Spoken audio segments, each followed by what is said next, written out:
All right, thank you one more time. The program's still here this morning on ITV on independent television. Now, our school children, school kids, holidays, there's no doubt about that. And this the longest holiday in the whole period. In the session, talking about the 2020-2021 session. And also, too, it is the time when parents really need to encourage their children for them to learn more.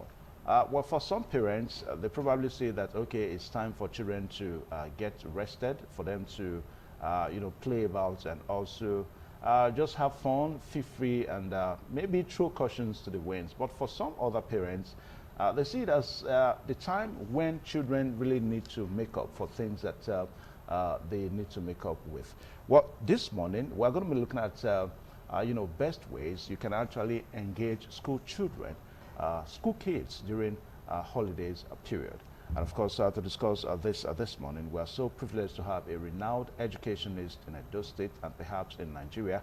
I'm talking about one of the coordinators of Test House Tutorials, Gorilla Brain, and he's a school proprietor and of course in the business of education in Edo State in Nigeria. He has cut his onions. Well, you're welcome to this program, Mr. Peter Okumbowa. Nice to have you on the program. Yeah, the children, the school children, they're at holidays, and it's for most parents now, they are beginning to see that these children, they are kind of maybe disturbing the parents, so the concerns are really on how best to begin to engage these children. So let's pick it up from there. Well, it's said in regular parlance that the idle mind is the devil's workshop. Yeah. And in times like this, you begin to see that such expressions are not just living in utopia. They find expression actually in times like this when kids are not engaged with what hitherto used to engage them at times like this. And like election periods, which are also a reflection of people, the ontological being in people, times like this also reveal to a very large extent the quality of parenting in society today. It's rather unfortunate that we don't take stock of little things that matter in the end, but times like this actually a reflection of a lot. For me, you do not give children the room to have, you do not give room for lapses as far as their learning goes. It doesn't necessarily have to be learning in the strict sense of the received extant doctrine classwork. Times like these are when parents should begin to look into exactly what skill would a child need to navigate the tides of this country, the economic scale of this country. What future does it hold for my child? At times like this, instead of the child being at home, doing nothing, basically playing around, or engaging in one or two frivolous exercise, the child should be engaged in learning. It doesn't have to be classwork, the school work, the subject-related work as usual. At a time like this, I would say engage your child in a skill that could empower that child. So I still advocate for modern skills like tailoring, computer repairs and installation.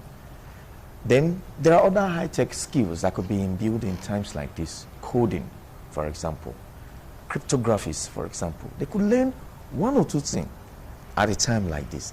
The experience we've had at school level is that even when you let these children go on holidays for just 1 week without academic work, they come back struggling to get their form back. They come back trying to get themselves back to what they used to be.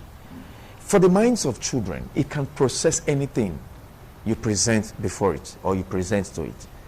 At times like this, I also think parents should take out this time, particularly working parents who are busy. So also take out this time to begin to engage their children in learning their value system. Part of the steps to facing the problems, the myriads of challenges that are confronting this country is for individual families to begin to inculcate in their children their value system. Parents are now so busy looking at fending for the family that little things that make them parents are actually eluding them.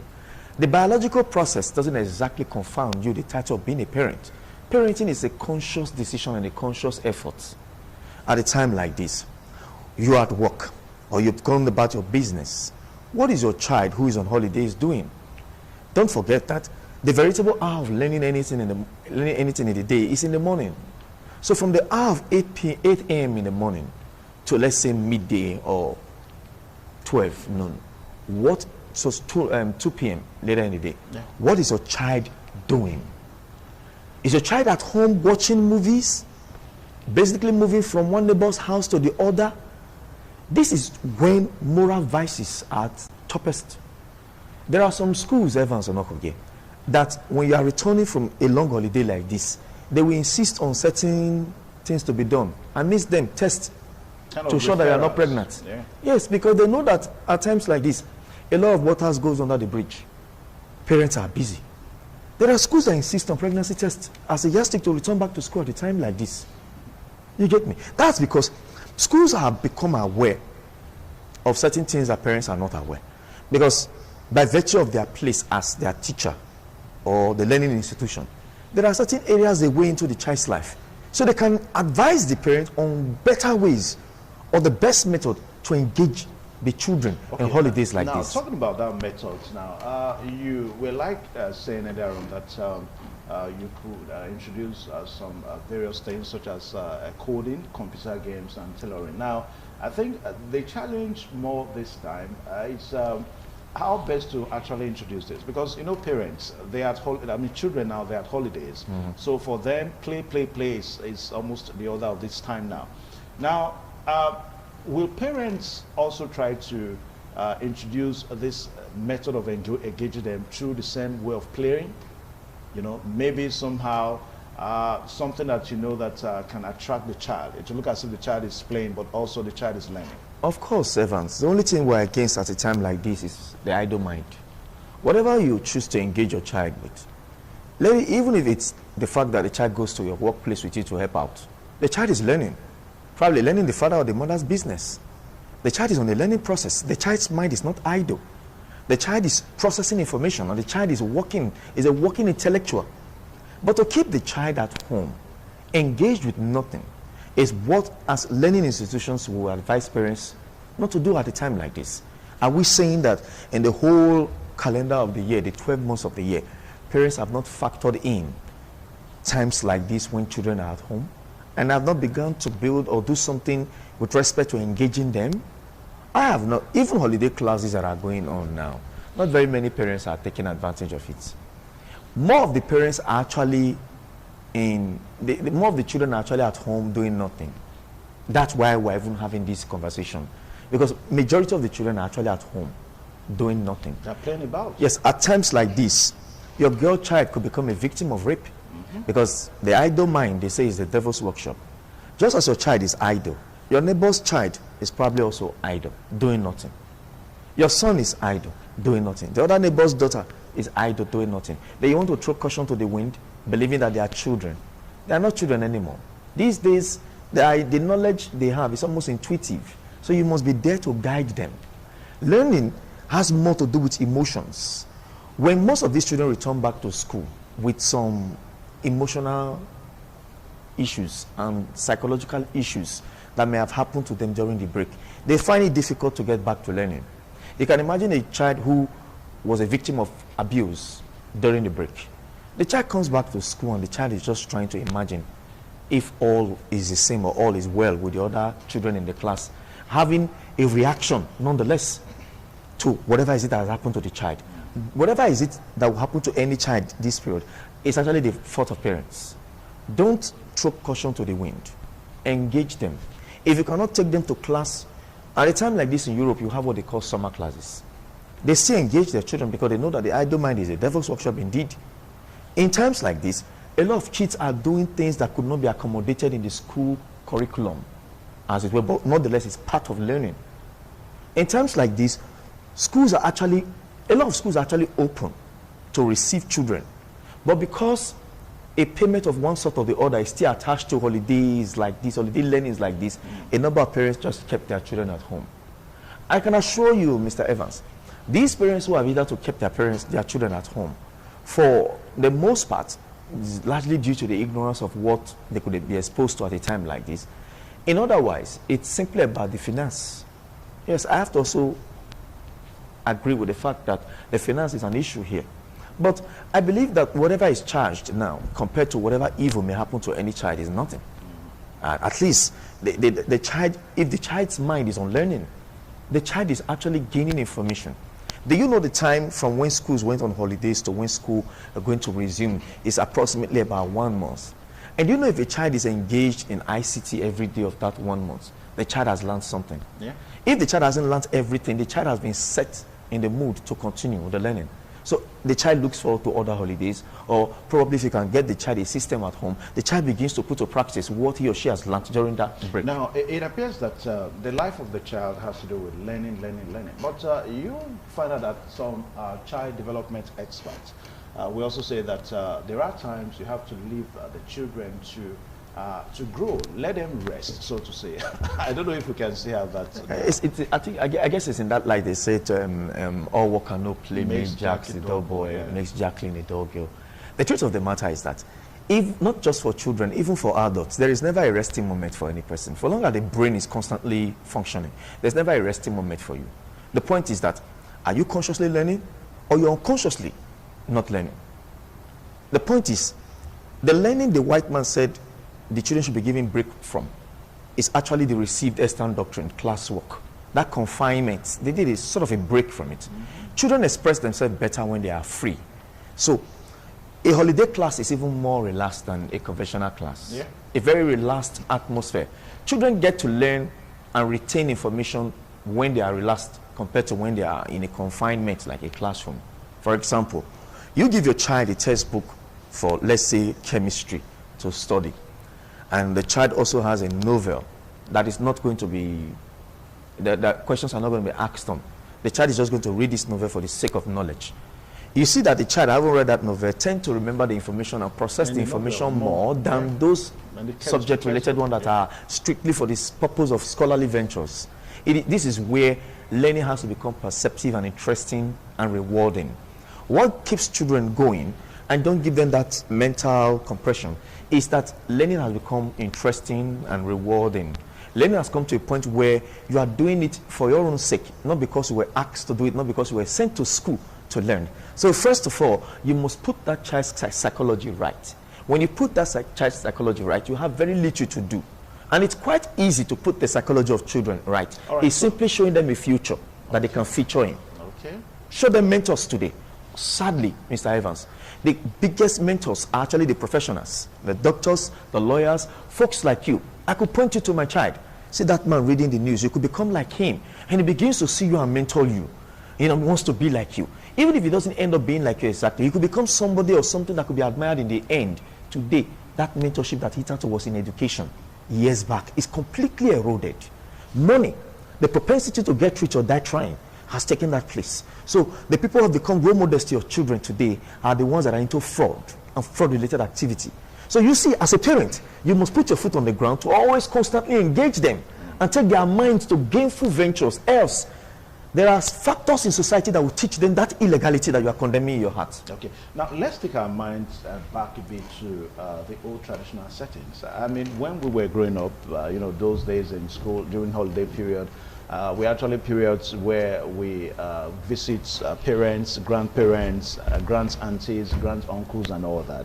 Now, it was something that we gained from, because whether you like it or not, your grandparents would have taught you something. Maybe you didn't know how to wash, you didn't know how to do your laundry, with your parents. That is true. So having spent some time with your grandparents, you will learn that and all that. Now, little wonder whether that kind of methods, if they are still obtainable in this era. There is a mix to these things, because according to Soprano Quincy, Time Changes Yesterday in his books, a lot of things have changed today. The person you are asking your children to go spend time with are also busy people trying to fend for themselves. They probably don't even have time for their own children, and you're asking your kids to go spend time with them. Your kids probably want to be with their cousins, but incest is common these days. That's another thing that could also happen. Now, to what extent is even that person you're entrusting your child to during the holidays a parent or a better parent than you? That's why I said that parenting, this is actually the time for the test of parenting. If you are in the business of conscious parenting, you are scared to send your child to anywhere to go and spend holidays, because you do not trust whether that brother, that cousin, that auntie, that grandmother is up to the task of parenting your child the way you would want to parent your child. Yes, of course, in the time past, we learned a lot of these things. That's why I brought in the question of values, family values. For working and busy parents, these things are now eluding us. But even for the grandmothers these days, these things are also now eluding them. Because not very many grandmothers now are even in the business of consciously raising their grandchildren. A number of them are happy to have them during holidays. They play around, they waste their time and all of that. They were strict grandmothers and grandfathers in the time past who disciplined their grandchildren more than their own biological children. I can't speak of that as of today, because even grandparents of today are even working grandparents and working grandmothers that don't even have time for themselves. Yeah. All right. So we talked about advantage of the need for us to take advantage of learning centers around. You have various them around and all that. But again, we also need to look at some of these learning centers, whether they are actually equipped enough for this kind of periods, because children, it is holiday. You cannot take the holidays from them. That is true. And you also rightly said that one best method is perhaps to begin to take the conventional way of learning at this period. So let's talk about some of the centers we have at holiday period. Centers that are supposed to coach the children on what to do and what not to do at a certain period. So let's talk about that. Do you think that some of the centers we have, lecture centers may want to say now, are they adequately equipped enough for holidays, that we have in our life, as it relates to the children? The truth of the matter is that there are, out of 100 learning centers in Nigeria, maybe just 1% is that equipped. But however, learning is taking place. Now, this is where I have a problem with Nigeria. Education is a government policy. Education is not something you just come in and venture into because you're looking for a means of livelihood. It should be structured by government, and government should have a goal. What do we hope to achieve from educating these young people? Yeah. So education in Nigeria now just simply subsumed in an attempt to get a job, not to contribute to society anymore. So if the question of proper education was going on in this country, if the policy of proper education was going on in this country, and in which case the government will support the private educationists to equip.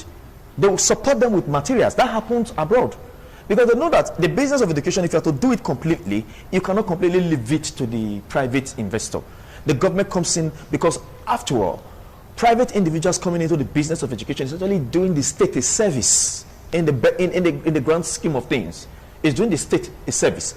That's why the government still come in regulating with policies. So, as to whether these learning centers are equipped for the job or not, Mr. Evans, my concern is that they are engaging learning at whatever level. After all, in the organogram of our Ministry of Education registration, you have category A, B, and C. And what it implies is that all of this comes with different packagings. There are schools that they call category A on the basis of their location in the urban area and perhaps the facilities and the structure. There are those that classify as category B. They have their classifications of them. Those they call category C are mostly the ones in the rural area and some hidden corners of the city where infrastructure is at its lowest. But nonetheless, the person who stands to instruct is actually engaging that child. So if Nigeria wants to fix it, if the state wants to fix education, let the state consciously come into the business of education, not to make policies to fold people up. Those ones they call category C, for the fact that they are teaching children at all, go there and support them. Go there and give them you ask them the question, what is it you need to make this learning better? And support them with it. That's how you know a state that is consciously educating our citizens to pilot the leadership, the economic space, the political space, and every other space of the country in the future. And perhaps you may also want to categorize the parents as category A parents, parents of that. I wouldn't want to say that, but different parents with different ideologies and different ways of thinking. There are some parents who are actually doing the needful now. All right, now for the purpose of this discourse, let's categorize the parents now. Let's say parents in the first category actually know what to do during holidays with their children. And of course, the parents at the second category, somehow they also know. But they are the third category. The ignorant ones. Of parents, the ignorant ones. Perhaps those ones that never went to school. So at times like this, during holidays, how do they engage their children? Well, the truth of the matter is that some of them who are open to the question of the morality, that the moral issues as far as child upbringing, yes, may want to engage them at their business places or their workplaces. Some of them take their children to their market where they sell. But that also has its disadvantage. These children may be exposed to vices. That we are not talking about completely an ideal system. So we work with what we have.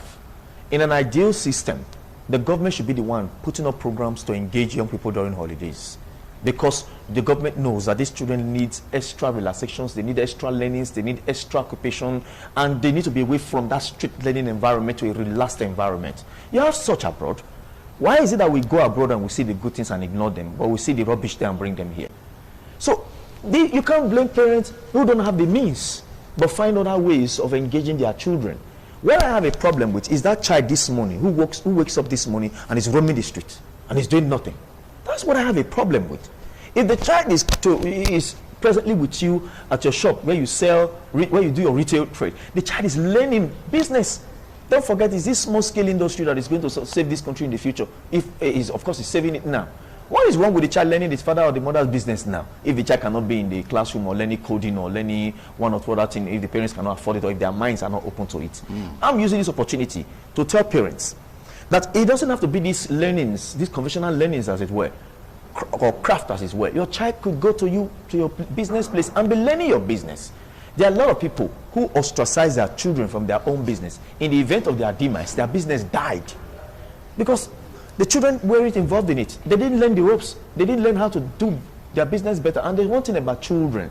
When they come into your business early, they tend to take it better. They tend to do it better than you. Yeah. I know of a mechanic workshop. The man was into the roadside mechanic. His son graduated from the University of Benin and decided to improve on his father's mechanic. Today, it's the signage of mechanic workshops in town because education came into it and made it better. But if he wasn't involved in his father's business, maybe during holidays, he probably would not have known that his father's business could be improved or done at the scale it's presently done. So learning at whatever level we don't have to restrict learning to bookwork. No, we don't have to.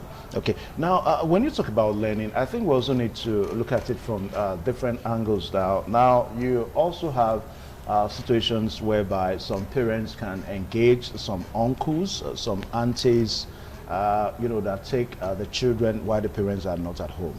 Now, that also has its, its disadvantage and all that, because most times you are not there, you don't know what these uncles and aunties do to these children and all that. So how do we really know what to do in this direction? I'm glad you brought this up. Interestingly, a number of parents have been guilty of this, leaving and entrusting their children to almost complete strangers. Even families are threats these days to children. It is in that context that incest exists. Even families are threats, not to mention outsiders.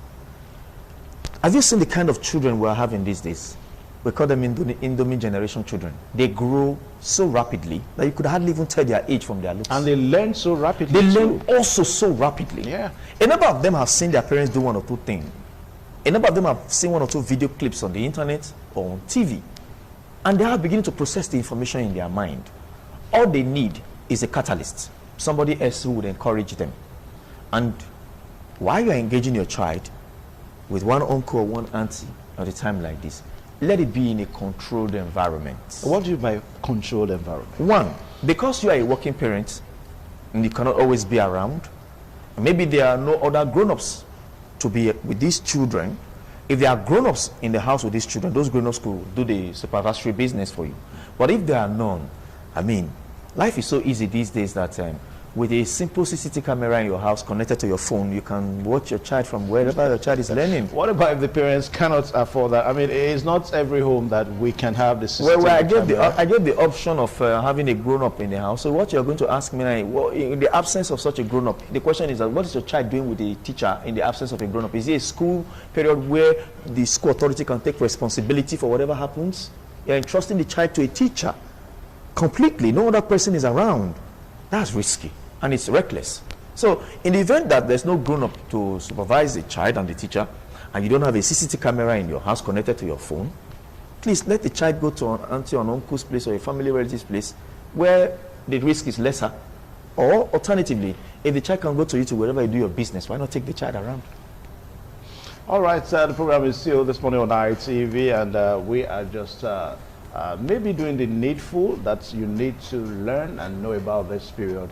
Because our kids are at home and they are holidaying at home, and it is our responsibility to make sure that we make them more and not for us to destroy them at this time. And we've been speaking with Mr. Peter Okumbowa, who is one of the coordinators of Test House Tutorial School Brains, and also one of the proprietors of Cavalry Crown Academy here in Edo State. Now, let's talk about what parents also do. You find out that parents engage these children in some form of gospel activities. Well, somehow, some may say that it's okay for their moral, moral teachings and all that. But do you think we need that during holiday period? Because some parents may also take exception to that. That look, I mean, they don't need that at this time. Well, I do not see how you remove moral prescriptions and moral codes from raising children. And if there is any documents or any aspect of our life where there are burdens of moral codes and prescriptions for raising children, is in the religious liturgy. You can't, the man naturally is a religious animal. You can't take religiosity from the man. So apart from society trying to prescribe moral codes, the better moral codes are embedded in religious liturgies. Because if you leave society, society will tell you about tolerance. And tolerance may not be what can be morally and religiously supported. Let's look at the issue of the gay-related activity. You cannot tell me that as a religious person you are not offended by it, but nonetheless, society can look away from it, because those who have chosen such orientation in life also have a right to life. So, when you begin to destroy the idea of metaphysics, the belief in a hereafter, which culminates in all religious activity, society will pay a price.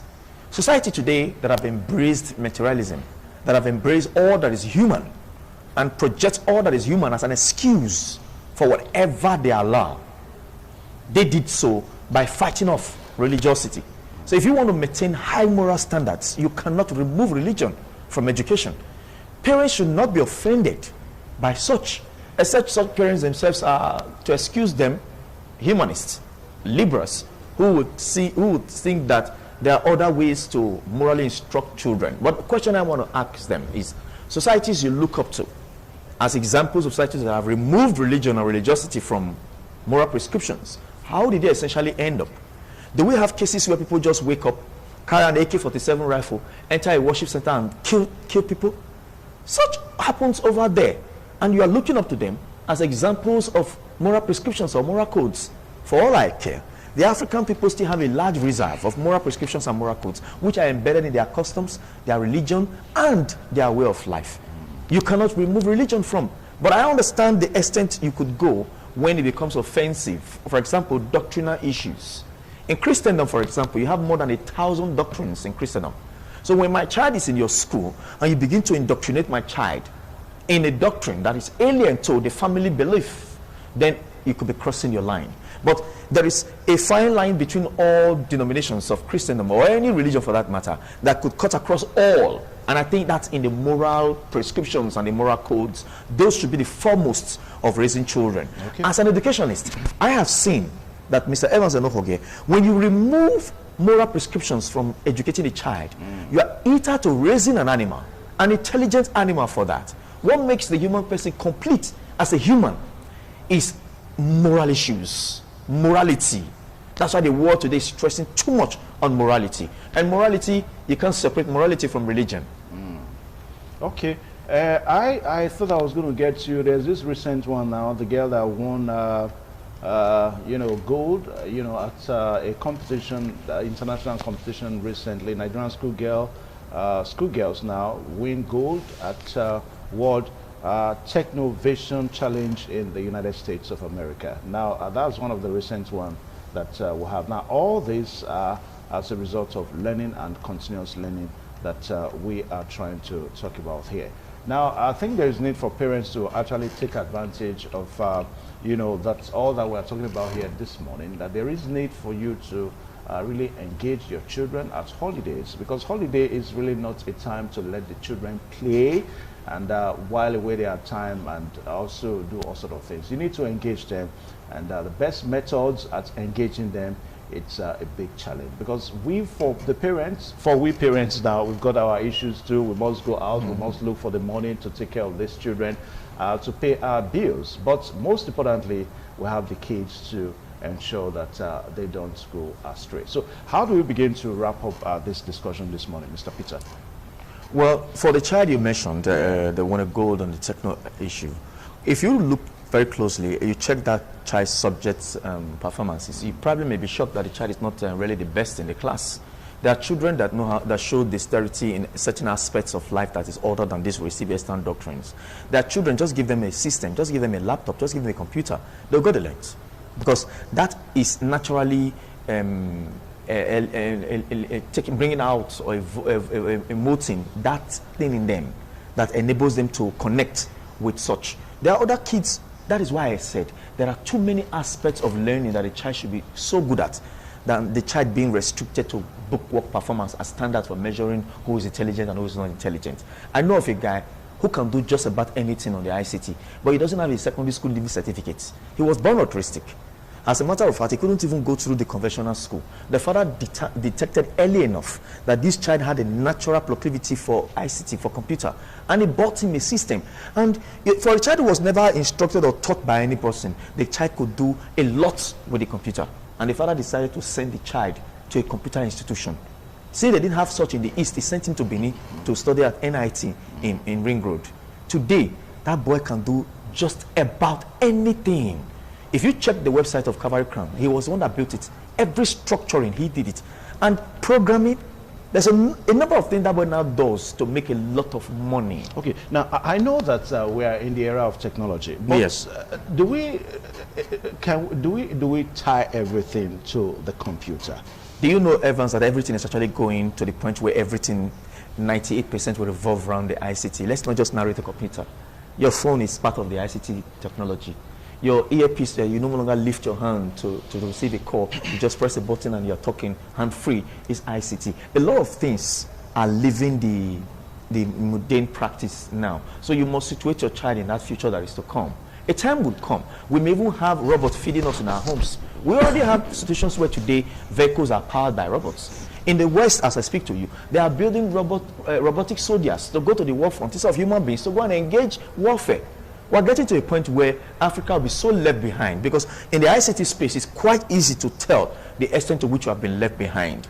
Africa will be so left behind that we will have to depend on borrowed technology, which is what we're depending on today. So the children of the future must be able to compete at that future. The parents of today and of the past must begin to give them tools that enable them. I will often say, my generation interrogated the intellectual space with biro and paper and textbooks. This generation, biro, paper and textbooks will not just do it. But they need the ICT. All right. Thank you so much, Mr. Peter Okungbowa, for finding time to join us today on the program this morning on our TV. So you've heard it, that for parents out there, you need to engage your kids, your children, your school kids, so that you don't waste their time.